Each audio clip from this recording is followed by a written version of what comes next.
Hello and welcome to another episode of I Guess I'll Do It with Pat House, a podcast where I talk to comedians about comedy and all things comedy. Today I have a very good friend of mine. We've been working together a lot lately. Happy to have her on the podcast and chat. Today I have Rachel Fogletto. What's up? Hey. Thank you for being here. Thank you for doing it. Yeah, thanks for having me. Yeah, no problem. You're coming off a crazy month, man. Let's start there. We were just in Indianapolis together 2 weeks ago, and then from Indy you went to Vegas, and then from Vegas you went right to Minneapolis. So you had Indiana, Nevada, and Minnesota all within 1 week. You are having a crazy busy month. That was like in 3 different time zones. That was that was a little crazy, but I'm back now. I've gotten through the jet lag, so that's good. Through the jet lag, adjusted back to local Eastern Standard Time. Standard, if you could call it that. Yeah. Yeah. That's cool though. That's awesome, man. You do a lot of festivals and that seems really cool. Yeah, it seems like there was like a lull, obviously pandemic, and then some started back up again. So it all kind of just happened at once for some reason in the scheduling. But yeah, it's cool.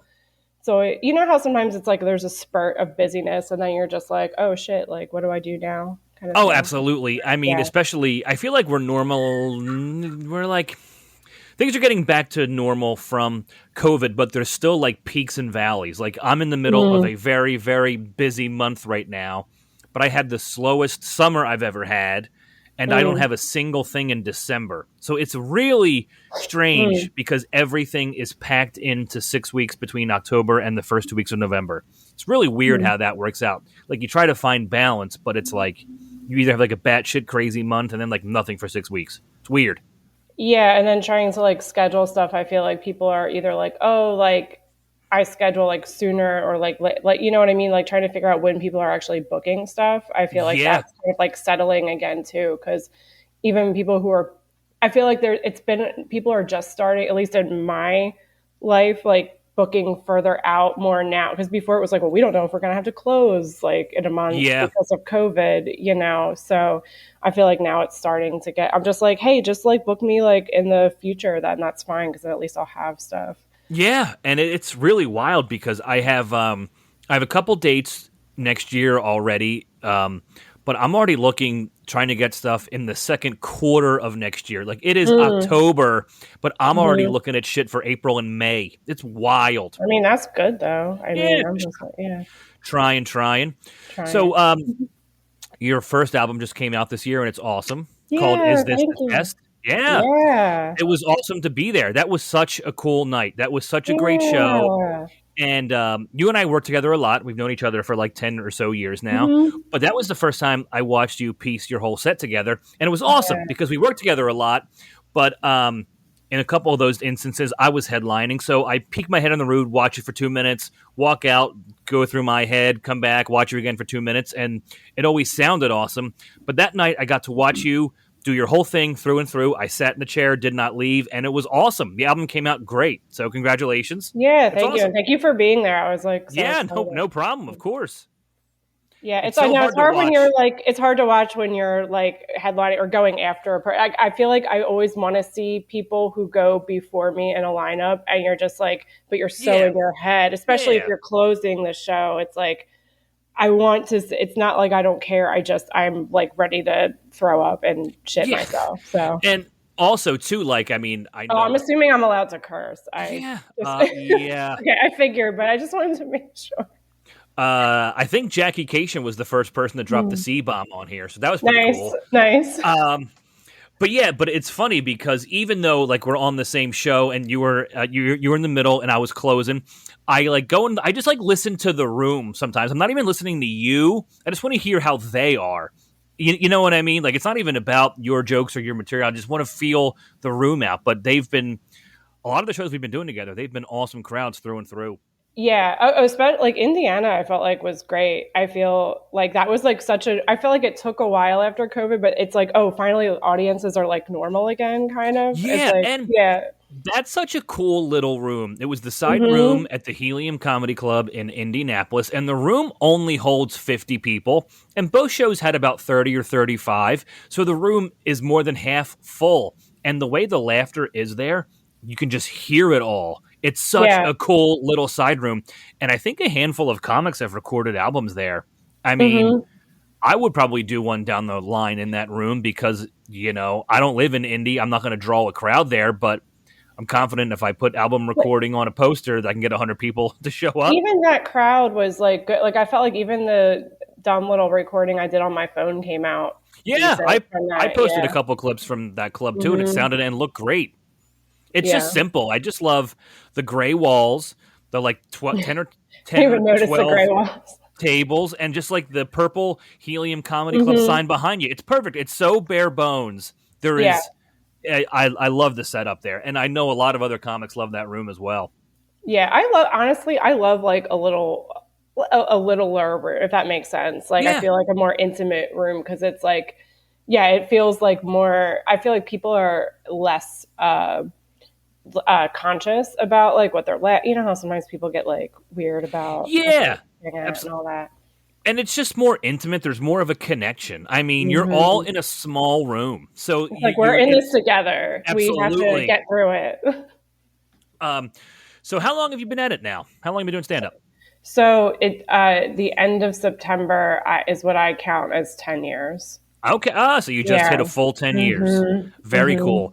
Don't quote me on this directly, but I think it was Jay Leno who said like, after 10 years, you start to realize what you're doing. Like, it takes 10 years to figure out what the fuck you're doing. And I kind of believe that. There is a different clarity, I would say. Even coming up on the 10-year mark is like, and I do count COVID because I did comedy in COVID. So yeah, it's like absolutely. I know people don't. But you get like a clarity of like, okay, this is what I need. And also it's just like a fire under your ass. You're like, all right, I've been doing this a decade. I've spent 10 years of my life. Like, this is what we're doing. You and I kind of had a similar trajectory, I guess you could say, because I released my first album at 9 years in and you did the same. So, but I found that every time I release an album, I go on a writing tear afterwards. Like when my first album came out, I had so much new material right away that worked, and it's been that way every single time. Did you find yourself in the same boat? So it was like a little bit of a weird burn because I recorded it at the end of 2021, and then this year 2022 has been like kind of like an insane life year for me, like a lot of changes, like in a good way, a lot of like endings, but in a good way, where in a way it was like and then the album was like there was some old stuff, some new stuff in there, but it was like I put so much stuff to bed that doesn't really represent me anymore, like jokes I don't even really like tell or like that much. So it was like this weird like year of death in a way. So yes, like with the writing, and then it's like once I started, I'm like, oh my God, I have all this shit that it's really cool. Yeah, it is kind of cool. And you always keep that material in your back pocket. I mean, there's stuff on my first album I do for certain occasions because there's a couple of clean jokes on there that I need to do every now and then. So it's always in your back pocket, but it's so cool to like get rid of a bulk of that and then just start over in a way. It's really cool. And I find it to be exciting, which that excitement becomes a motivator to write. So like, I mean, I don't know how many minutes I would put on this, but like I feel like after each album has come out, within like a month of the album being released, I have like 15 minutes of stuff that I already really like and it works. Just because I'm excited to start over fresh. Yeah, it's almost like you do like I hate this is one thing I know I need to get over because I do, of course, like I'll do if I have a job to do a longer set, like I'll use material from the album or old material. I hate doing it, but it's like I need to like get over it. It's like if you're gonna do it though, you need to. It's like I don't necessarily believe in it anymore because it's not like who I am. So I know I'm not delivering it the same way. It's like as I just don't want to, but I know I have to in some instances. Like that's absolutely, absolutely. I'm a huge Greg Fitzsimmons fan. I love that dude. I love his stand-up, his whole career, everything. I remember I was in high school when I first saw his Comedy Central Presents, and we're talking 20 years ago, and I was with him in March of this year at Spokane Comedy Club in Washington, and he did a couple things from that special 20 years ago because crowd work led him there, or he was, doing something that took him there. And I was like, man, a good joke never goes away. And why should it? I mean, it crushed. It's still crushed because he made it work. And it's like, man, it's like, it doesn't matter. You know what I mean? So it's cool to have all this shit in the arsenal. Yeah. Yeah. But the new writing thing has been for sure really cool. It's, it would be nice if you didn't have to like have an album to just do that. But I feel like there's still stuff I'm like, oh, there's more here. I just like need to find it and keep working on it. Cool. So, all right, let's go back to the very beginning, because even though you and I are friends and we've been working together a lot, I still don't know what your interest in comedy was when you were younger. I find that we all have similarities, and we all, were attracted to comedy when we were younger. What were you? I was going to repeat the same sentence there. Whatever. I'm just trying to think in the moment here. I was going to say, what were your comedy attractions when you were younger? Were you an SNL person or just stand up or? So I want to say like my first, like, I always like, I mean, I feel like sitcoms were always on, in my, like when my mom had a TV, but like, just watching sitcoms growing up, I feel like I Love Lucy. I was like a really big fan. Like my mom made me watch that when I was like 8. It's phenomenal. I grew up watching it too. It is so funny. Have you ever been to Jamestown, New York, the I Love Lucy Museum? No. Oh, it's so cool. It is so cool. And I feel like I've watched every once in a while. I'll still watch it because I remember I was young, so I was like, "Oh, I don't want to watch an old show." And then like I was immediately hooked and like obsessed with it because it's so funny. Like it's time. Like whenever you have like timeless humor, like that's something that I find that to me, like that's kind of like what the heart of comedy is. Yes. Is like, which I know it's not stand up, but even that misdirection, or even like I feel like in sitcoms it's always a misunderstanding, right? Mm-hmm. Like a Three's Company kind of thing. Like you see it kind of coming, but then you don't know the extent that it's going to be. And it's like, oh my God, this is absurd. So it was kind of like the like laughter. And then when I started watching stand up, it was mostly like stuff on Comedy Central, like Premium Blend. I feel like when I was like a little bit older, like maybe 10, 11, I just was kind of like, oh, this is interesting. Like people are just talking. I got my first that I remember is like Margaret Cho, because I used to watch All American Girl. I remember that sitcom. Yeah, and then the grandma was like the second to lead character on that show. Yeah, it was so long ago. I hardly even remember, but I just knew I knew her, and then I saw her doing stand up, and then I was just obsessed with her for a while. And still, even now, it's funny because like I've seen her when she's come through Helium, and like she'll do variations of an old joke that I know the joke, and like just her delivery is still so like she's so funny. She is hilarious. Yeah, I've been a fan of hers for a long time. With the whole sitcom thing, even the old sitcoms, like I know stand-up wasn't really the biggest thing back in those days, but those were still like really awesome comedy writers that were able to like bring it to the table. You know what I mean? And so funny you mentioned Premium Blend because that's come up on here a bunch of times. Like I loved stand-up and I would watch it all the time when I was a kid. And Premium Blend is where I first discovered Mitch Hedberg and Dane Cook. Like I remember, when they were doing 5-minute sets, man. Like, so I remember it's wild to see how many people were on that show because Premium Blend was then the step to getting your Comedy Central Presents, your half-hour special. Yeah, I remember Kathy Griffin was another one that was on there from time to time. And I kind of like, because you didn't see a lot of women doing it. So they stuck out to be more in my brain. So I remember like her, like just watching their older stuff on there. And then you would just watch it a bunch because it was TV and you would just watch what you were presented with basically. Were you a big fan of, comedy movies and stuff? I feel like a lot of comics sort of like loved SNL in the 90s and that so Chris Farley, David Spade-ish era, which takes you into like Tommy Boy and then the Will Ferrell stuff. You know what I mean? Find a lot of comics in our age range really grew up with SNL at that time and the subsequent movies that followed. So junior high, I think, was when I started to get into SNL. And that was like in that, like that was like the cast then was like the Will Ferrell, Chris Molly Farley. Shannon, Anna Gasteyer. Oh my God, yeah. All of them. Yeah. And then I even watched Mad TV too, like, because they came on at the same time. So you kind of had to like. They did. One was like, I think Mad TV came on at 11 on Fox, and then SNL was 11:30. So they were relatively in the same time slot. Yeah, so I liked some of the stuff on Mad TV, which is like probably more problematic, but it's like you're younger, you don't really know, but. So what took you to try stand up? There's, if you're watching it on TV, what age were you when you decided you might give it a go?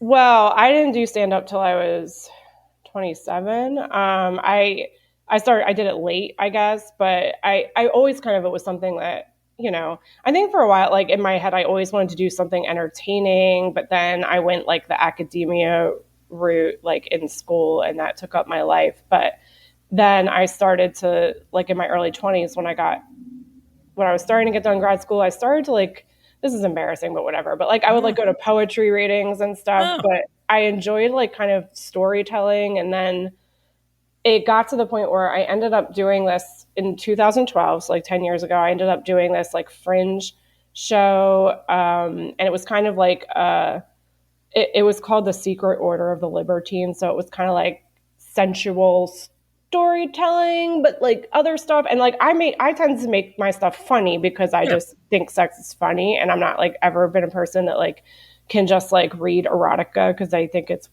funny even when it's supposed to be serious. Honestly, it's natural to like laugh when you even just like read it. How many adjectives can you really come up with for this? Like, who is thinking about this during sex? But and it wasn't that. It was like this whole. It was cool. It was this whole like thing. But I remember after that, like somebody was like, "You remind me of a comedian," and I'm like a specific one. They're like, "No, like just a comedian." And I'm like, "Yeah, I have wanted to try it," but like the thing was. Cool. I tried it. I think I told you, like I had actually tried it 3 months before that, but I was completely blackout drunk. I don't remember it, and I don't think anybody else remembered it because it was. Where was that at? Raven, of course. Oh, okay, okay. So that's where you really did your first. I don't. Well, you're kind of okay. The first, because it would have been in April, I guess, and I went, and you go up last because you're like so, like nobody knows who you are. Nobody knows you, yeah.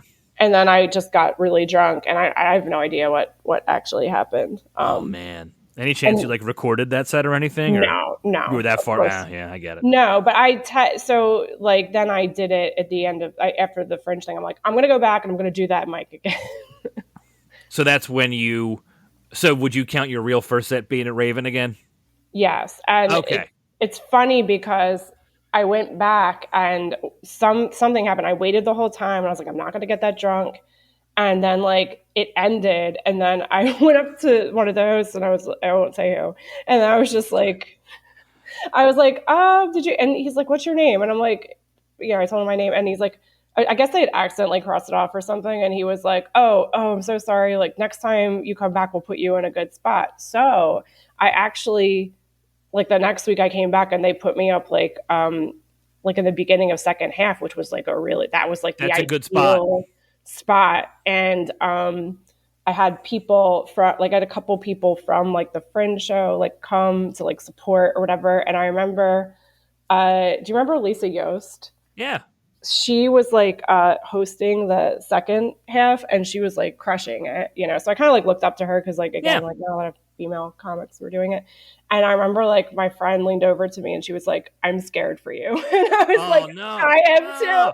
No, it was okay. It wasn't it was like you need that realistic edge, because Raven is like, that's like the wolves, like you're like basically like sink or swim. So like because I was in an ideal spot, I remember I went up, I couldn't even tell you what I joked about, but it went okay. Like I got that was going to be my next question. How did it go? It actually went okay. But then after that, so I had like this, okay.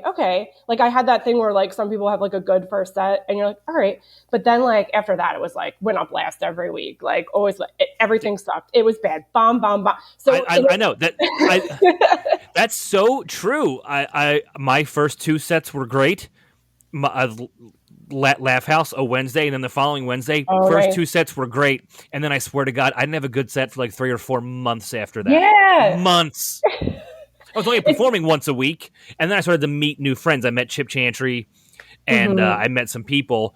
But I mean, for the first 3 to 4 months of stand up, I was only performing on Wednesdays at the Laugh House, and only the first 2 went well.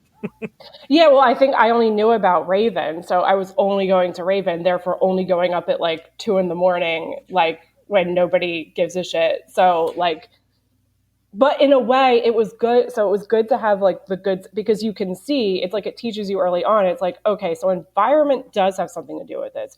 Your jokes absolutely have something to do with it, but it's like, and then you're like, I gotta find a way to do this, and then you find other mic. Then it's like there was Fergie's, right, and then there was like some other little mics pop that that would pop up. It's kind of crazy. The first person I really met around here was Chip Chantry, and he told me about other spots like the Comedy Cabaret, and it was an open mic at Finn McCool's, and it literally like blew my mind that there was so much comedy in the area. Same. Like, yeah, I had no idea. I thought, like, I started about a year before Helium opened, so that wasn't even around yet. So in Philly, it was just the Laugh House, and I thought all comedy was there. And then about 6 months after I started, I was like, holy shit, there's comedy in the suburbs. There's comedy in South Jersey. There's 2 spots in Delaware that are only a half hour away. I couldn't believe there was that much comedy in and around Philadelphia.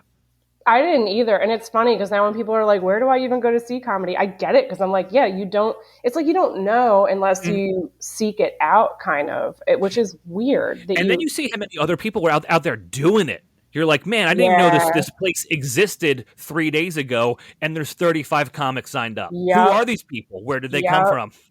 Yes. And the cycle goes on forever, because now I know this has obviously happened to you, but it's like, then after you do it for a few years, then you see like new people come in, and you're like, oh my God, I remember when I was that. And then you see people fall off, and like then it's like, there's people every once in a while somebody comes back you haven't seen in like years. You're like, oh my God, I forgot about that person. Oh yeah, it's strange. And then like I went to an open mic last night that was really fun, and I barely knew anybody, and I'm like, this is kind of cool too. It is. It's weird in Philly now, because like I feel like so detached, but I'll go to mics. I know some people, but like there's other people I don't. I'm like, oh my God, this is so weird. I don't know any of these people. I know, which is cool because it's no pressure, and it's also like it may be a room full of comics, but if they don't know you, there's still a regular crowd again at that point because I'm a big fan of that scenario. Yeah, and then they're like, well, who are you? That like you're like, if you like. Yeah, well, last night everybody does 5, but they let me do 15, so I felt uncomfortable just by being me. You know what I mean? Like, I feel that way too. Nobody questioned it, but I was like, this is me making shit up in my head. Nobody questioned me. Nobody said anything. But I'm like, I bet they're all wondering why I haven't gotten the light yet, or why I'm still up here 12 minutes in.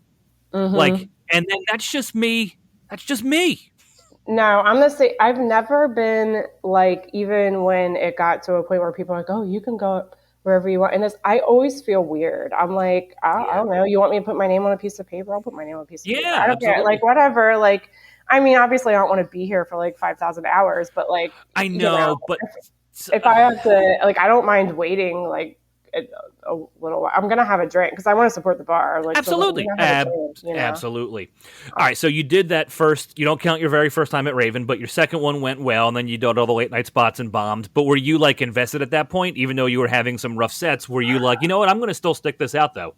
I mean, clearly you're here talking to me today. I think, I'm trying to think when, because it was one of those, like, I feel like you see pretty quickly it's like what you said, when you see all the other people doing it and they're like, oh, when you see that, it's like, oh, like I have to like do this a lot, like to actually get better. And then when you start to do it more and you get better, and you're like, oh, this is like a whole commitment. This is like something that I have to like do very consistently all the time. Like, this is a relationship almost. But it was good for me because I was at a time in my life where I had always like filled up my schedule. Like, I had like school and work, and then like that, like 2 years before comedy, like I had graduated grad school and I was just working for like 2 or 3 years. And it's like when especially at the time, I was undiagnosed ADD. So like, I just would get into trouble. Like, I would just like be destructive with my life. and I just wasn't happy. I wasn't I was trying to find stuff, but like Give you something to focus on. It gave me something to focus on, and I loved it because it was so challenging, and the reward when you finally figure out a joke and then you figure out consistency. Because I'm going to bring up Lisa Yost again. I remember she told me, she came up to me like at a different mic, like I'd been doing it maybe just a few weeks, and she goes, "You said this joke, that was funny." She goes, "So what you want to do is like she said arsenal." She was like, and I never forgot it. She's like, "You want to have the jokes that if they work every time, you put them in your arsenal. So you start like putting," she basically told it's like, beginning, end of the set, or you just have it if a set's not going good or you want to try something new. Like, and I'll never forget that because like people really didn't fuck with me for a while. And like so I tried to do that, as time went on with other, especially female comics or, anyway, I went on a tangent, but I think like that once I saw it scared me a little because I was like, ooh, like, do I want to commit to this? But then I was like, what else are you doing? And you also love doing it. Yeah. Do you feel like when you started 10 years ago, was there a lot of stage time for you? Like how often, like once you kind of got your feet in and you were out and about, how many times a week would you say you were getting on stage?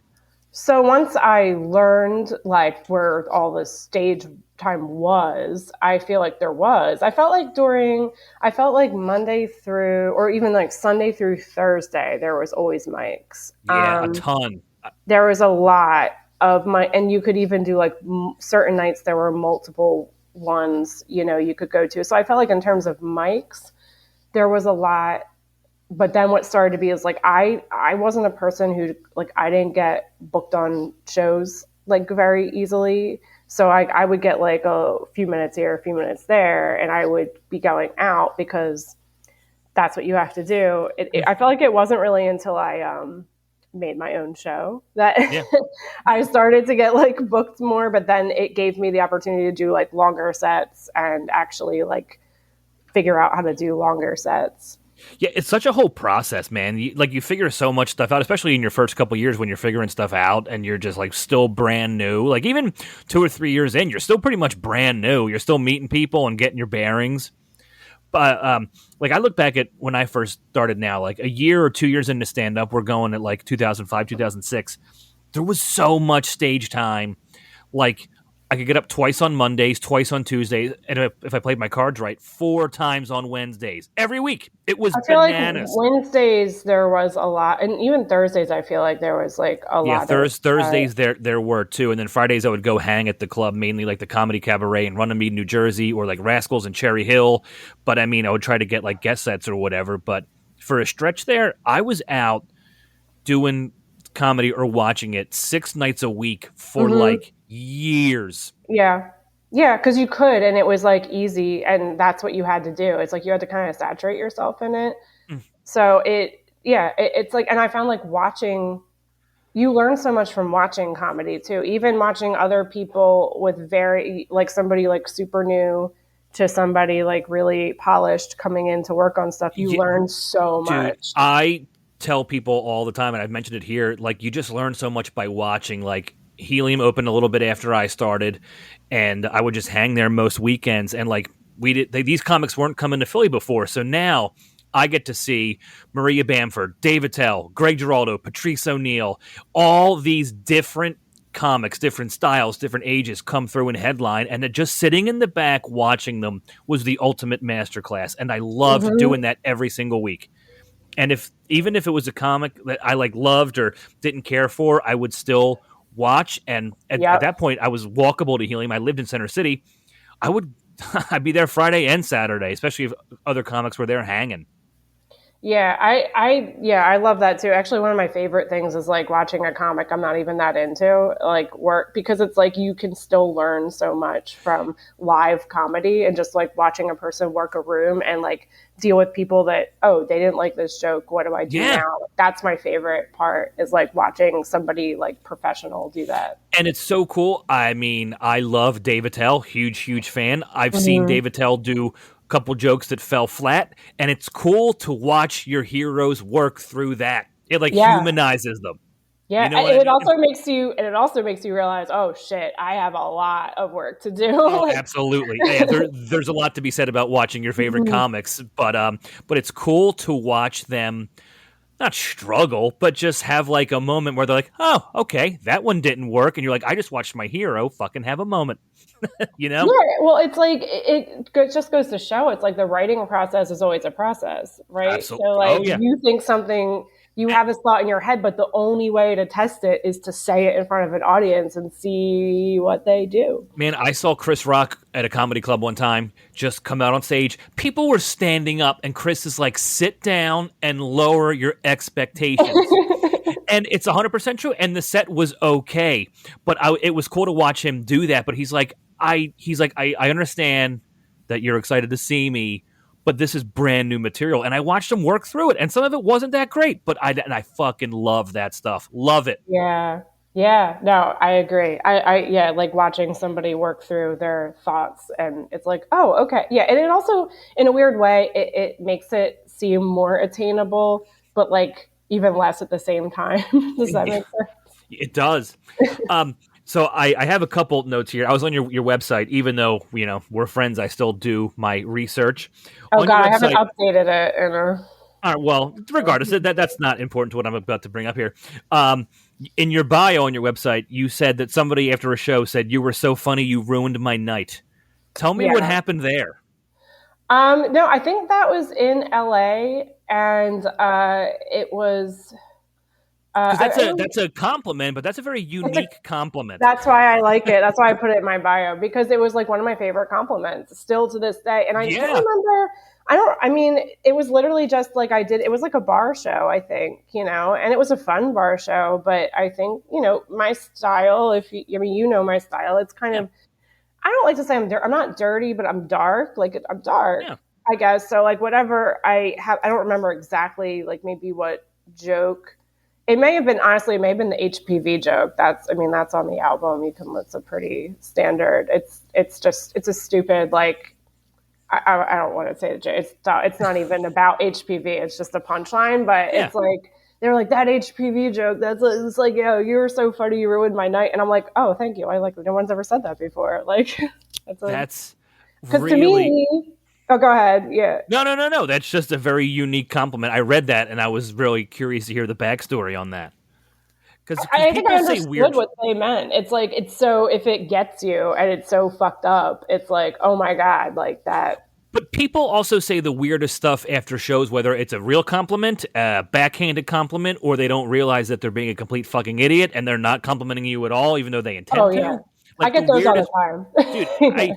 I think you may have liked this Facebook status. I don't remember, but I was at Virginia Beach earlier this year, and a guy goes, "Hey man, great set. You know where I can get a spoon?" And I'm like it just never. Like I've come off stage after having really good sets, and people are like, "Hey, where's the ATM?" I'm like, Oh I my God. don't know. I don't work here like that. Like One I'm time, not even from the city. What one time, I was wearing a San Francisco Punchline hoodie at the Stress Factory in New Jersey, and a woman goes, "Where's the bathroom?" And I said, "I don't know," but I knew the answer. But I didn't want to talk to her, so I said, "I don't know. I think it's in the back. I don't work here." And she goes, "Well, your hoodie says the Punchline," and I'm like, "Yes, it does, lady." And we are at the Stress Factory. That is a completely different comedy club, 3,000 miles away from here. like what? Like the shit people they say Like after you're just shows. supposed to know like where Yeah. every bathroom is in every comedy club across the country. Um, so you're out there hustling. You're on the road a lot, and I love to see that with all my friends and everything. But you have done more festivals than anybody I know. Which ones have been your favorite?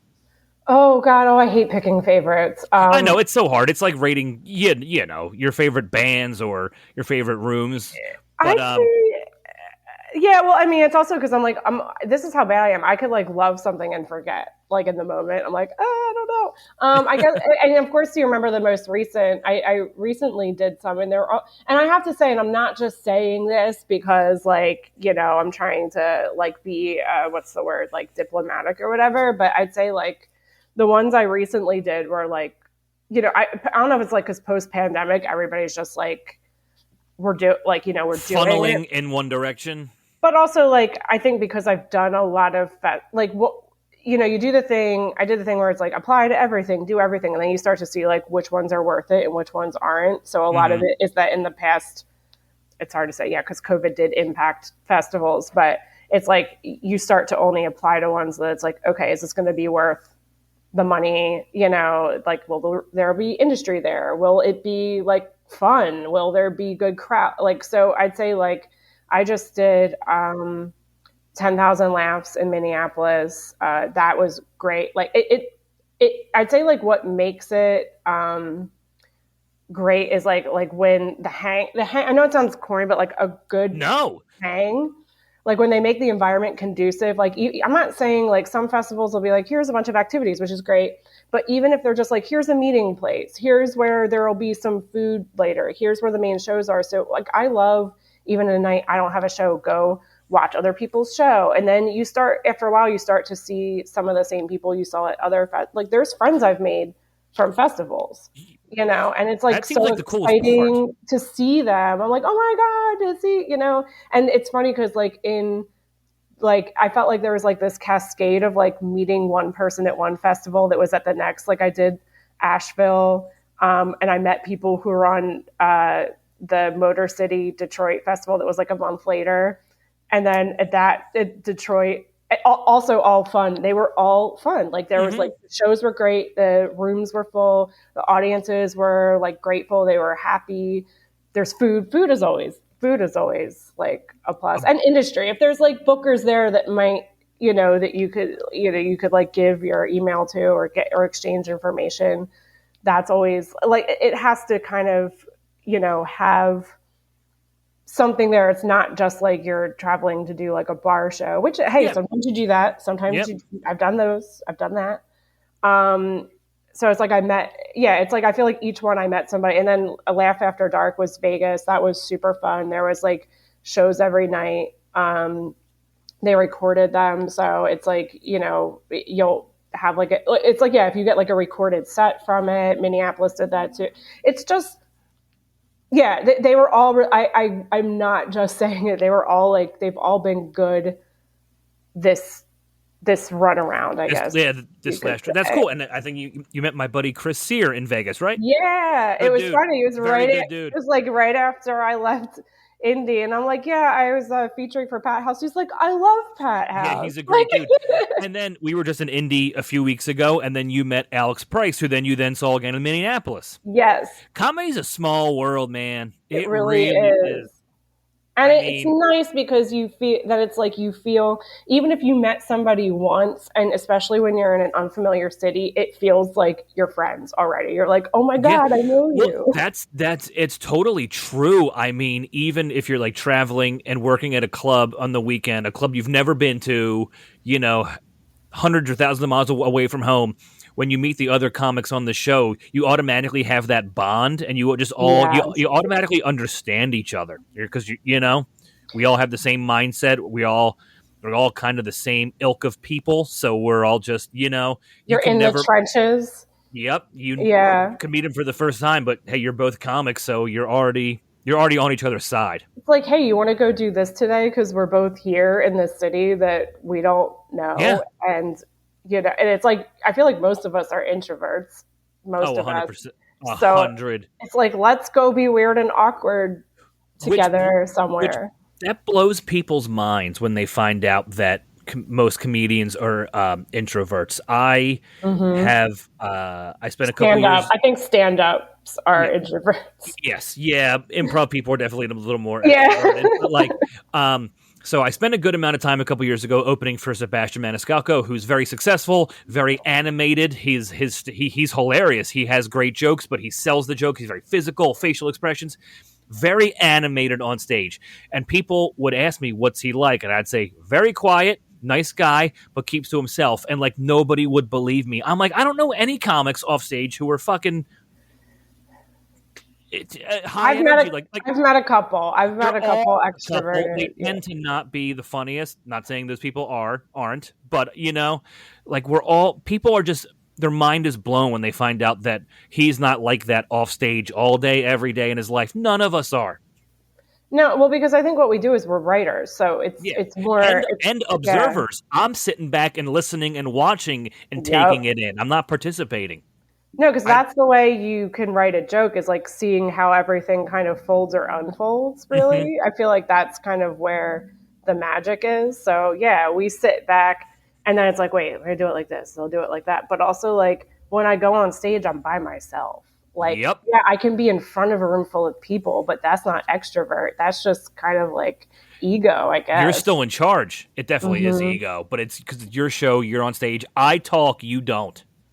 Yeah, and it's like my weird thoughts. I just need to make them palatable for you. That's what I'm trying to figure out. But like the fun guy at a party, which you might still be a fun Yeah. person at a party, but that's not the skill you're exercising when you're doing stand up, you know? Yeah. No. It's you're focusing in on your well-honed craft and your thoughts and your written idea, and not just making people laugh at like the food tray or her sweater over there or something. You know what I mean?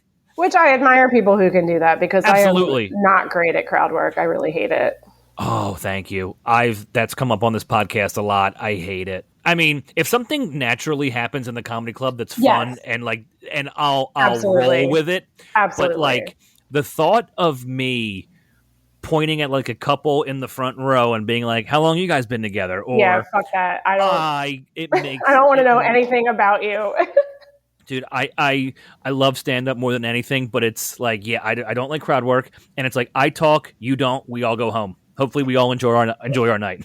Yeah, like once in a while, if something weird happens or somebody has a very particularly strange and noticeable reaction, I might like play with it. But like, I Yeah, am really not into, yeah.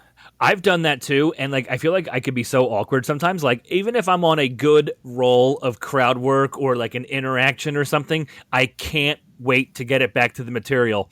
And Right. there's like no segue. Like we could be laughing about like whatever drink she's drinking, and then I'm like, okay, so anyways, Yeah. And I usually will just be like, I all want to right, well, that close the triggered my curtain. ADHD. Let's. So let me get back to what I was doing. Your website also said that you performed in Canada and Sweden. What did you do in Sweden? So I literally just kind of randomly went because my friend had decided to go there. Like her dad had a job where he would get put different places, so he was there for like a number of months, I guess. And it was it was 2017. Somebody just became president, and she was just like, "I'm just going to go there for 3 months because that's the maximum time I'm allowed to not be in this country." And so she was like, "Yeah, come and stay with us for a week." So I went because I had a place to stay. So I'm like, Yeah, "Fuck it. that's Like, I'll just go to awesome. Sweden for a week." And so I decided, let me just email. So, like, I looked up, it was Stockholm, it's a city. So I'm like, let me just look up, see if there's places to do comedy and like if I can do them in English and what that's going to be like. So I sent a bunch of emails out, and a person who got back to me was somebody who actually does he's from South Jersey, but he's lived in Sweden like for like over a decade. He married a Swedish woman, so Wow. yeah, isn't that funny? You And met a then fellow South Jersey person over. yep, in Holy wow. Sweden. And there's a bunch of Americans there like that do comedy that like married Swedish people apparently. So it's Holy like shit. it's cool because they did a lot of the comedy nights were like half English, like they had an international night where it was like half English, half Swedish. So like the half English, it could be anybody from like the States, like Australia, Ireland, the UK, and then they'll do like Swedish. And I think there was like comedians from Denmark even that still they spoke Swedish too. So it was interesting. That sounds fascinating.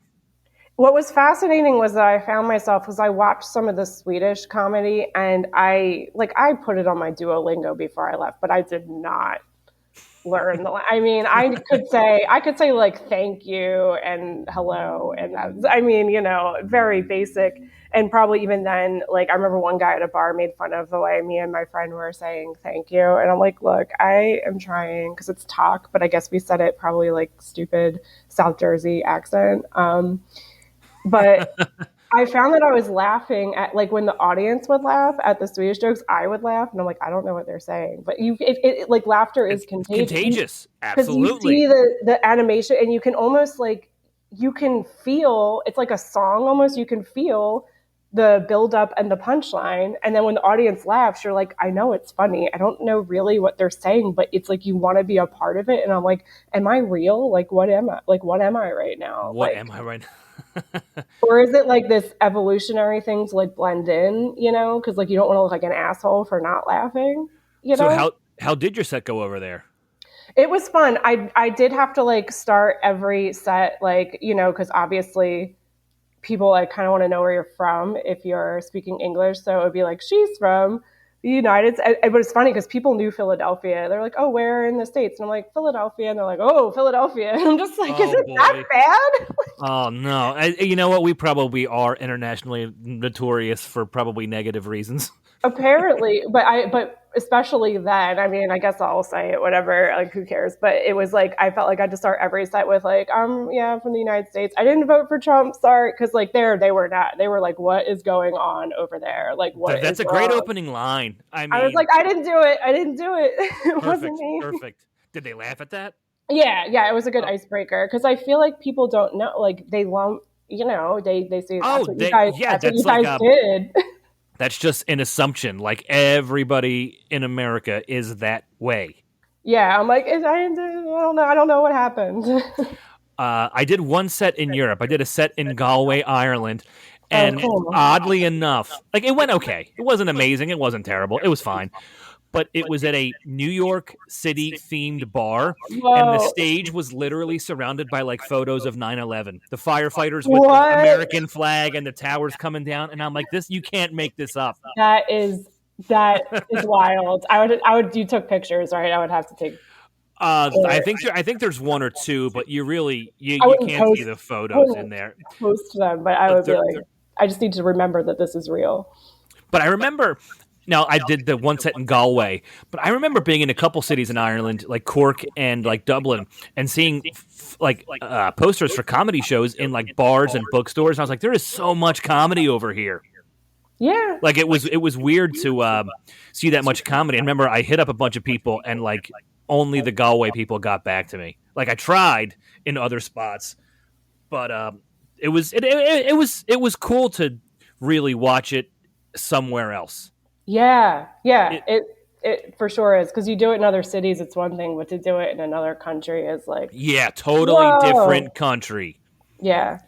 And I remember, and it was a bar show that I did, but it was literally just like here. There were really funny people. There was one or two duds, and then there was like a guy who was also like a stone cold lunatic. Not funny, but they probably put him on so he didn't kill the booker the following week. You know what I mean? Oh, it's a universal problem, I guess. Exactly. I'm like, it was cool to be like, cool, we're all, like, it was the exact same way it would be here. There's one everywhere. From the bar shows we're used to. All right, we're going to start winding down here. So what do you have coming up? First of all, plug your album. When is this? When is it coming out? I'll just plug the album. November 2nd.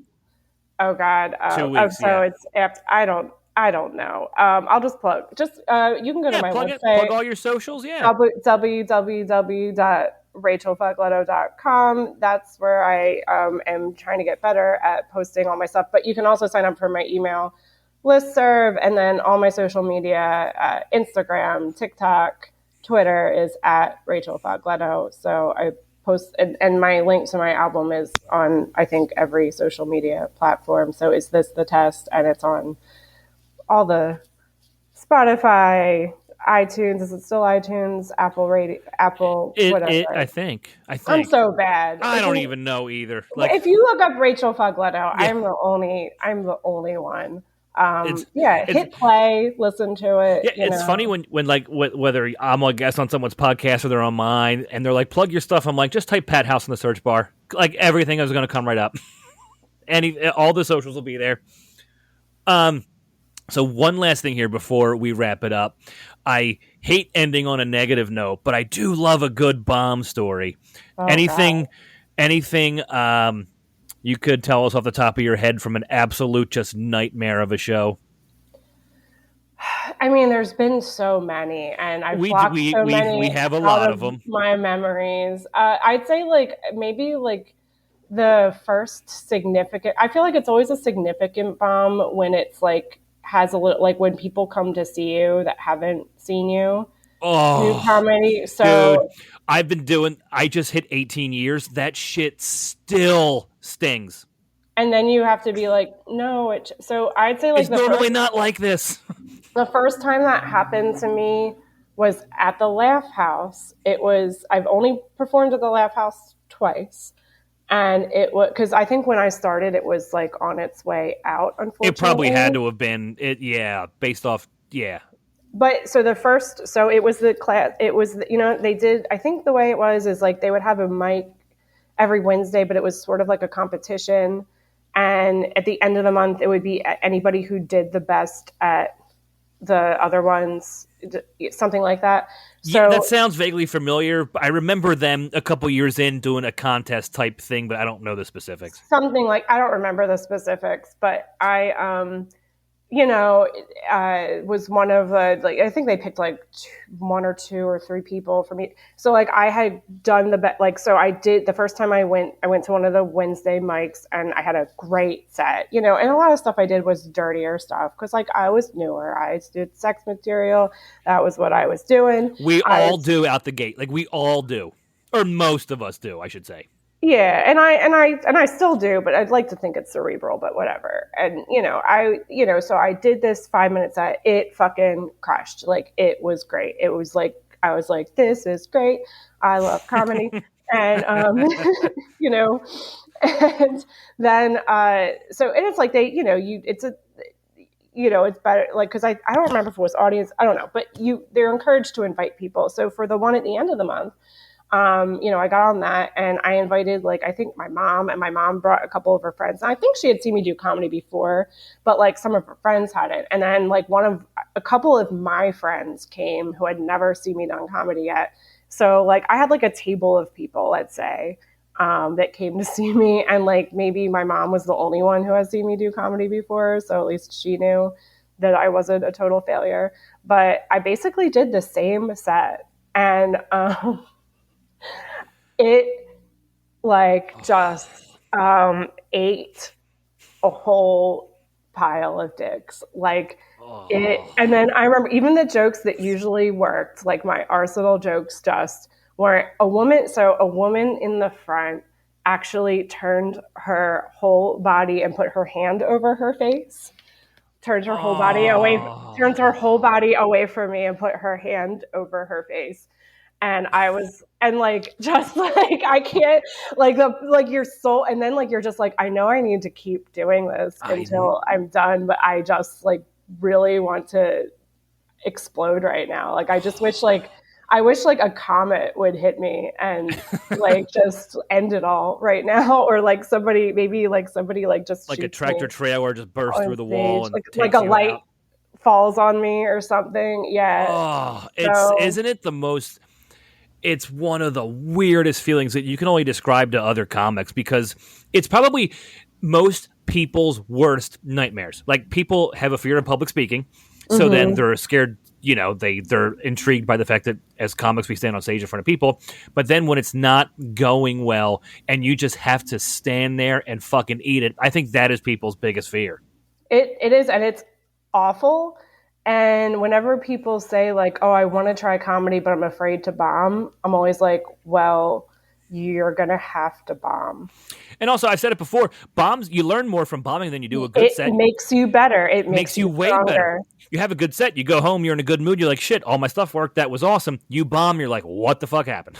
Yeah, you're like, and then it's like, for me, I think for all of us, it's like, when you bomb, you're like, I need to get on stage again. Like I need. Oh, you have to redeem yourself. Yeah, you have to bring it back. That. I think it's funny when people ask me, "Have you ever bombed?" And I'm like, hundreds and hundreds of times, and they're like, "Really?" I'm like, "Oh my god, I ate a fucking dick last week." They're like, "Are you joking?" I'm like, "No, I fucking bombed last week." And what's tell you, I'm not kidding.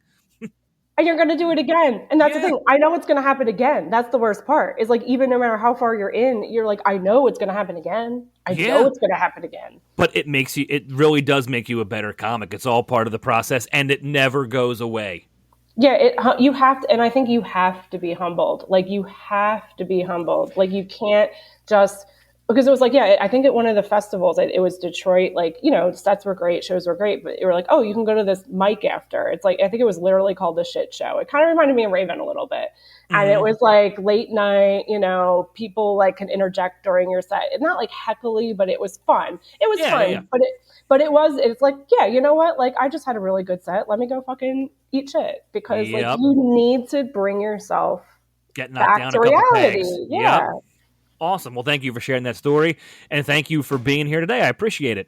Yeah, everybody go follow. No problem. Happy to have you, Rachel Fogletto. Everybody go follow her. Thank you for being here. Follow me. Thank you.